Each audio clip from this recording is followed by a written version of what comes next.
So I had a request off of YouTube for on one of my other videos. Somebody was looking for some technique. They wanted me to talk about how I weld, how I TIG weld. So this is the torch. This is the tungsten that you see in the end of it right there. This is where the arc actually happens. And what I want to do is just show you on this piece of metal how to start the arc and how to keep the arc going and how to make a puddle and flow along. And I'll try to talk with my helmet down. I don't know if you'll be able to hear me or not, but we'll try. With the TIG, because you run it with a foot pedal instead of like with the MIG with the finger control, all you have to do is get close to your metal and then push on the pedal and the arc will start. And you can sit there and work along. With the MIG welder, you always lead the puddle. You don't do that with TIG.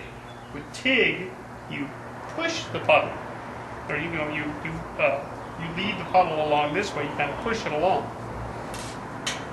So let me just start an arc, and you can see how that works, and I'll try to talk about it.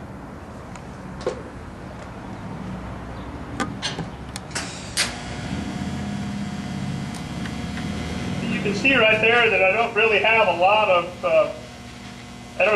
of molten metal going on because I haven't pushed down on the pedal very far. If I push it all the way down, you can see there's starting to get a little molten puddle going on where the scrap metal is starting to melt away. So as I bring my rod in, and I can go right to the edge of that puddle, and as I'm working along with my torch, I just start to melt that rod at the same time, where I can start a bead weld going along.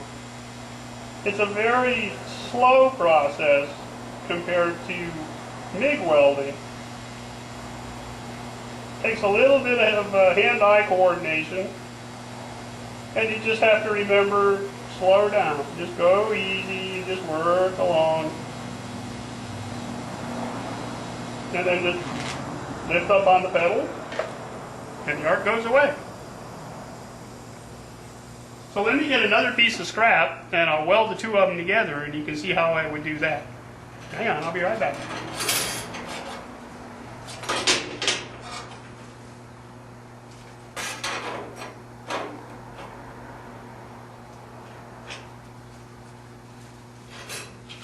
Put my glasses on. Glasses actually help with TIG to let you see the weld a little bit closer so you can be a little cleaner, a little neater with it. That, and I'm going blind. Rotate this way just a little. Okay, here we go again.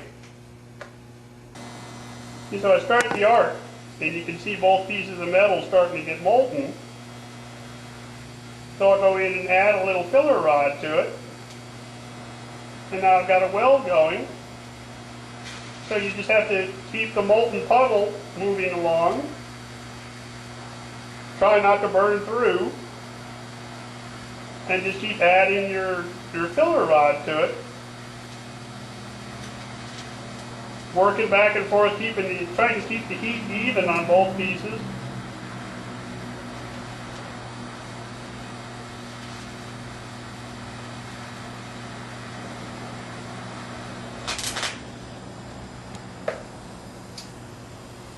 And that's kind of how you do it. There's a lot more to learn, really, because this piece of metal is lying on the workbench. This one will take longer to heat up than this piece will that's out in the air. So as you're welding on this piece will have a bigger tendency to burn through, or just get totally molten, and then the whole thing falls out, and you have a big hole to fill in. So it takes a lot of practice. It's not as hard to do as people make it out. TIG welding is really pretty easy once you just kind of get the hang of getting the arc started and adding filler metal to it and working along. Just takes practice. Hope that helps. Bye.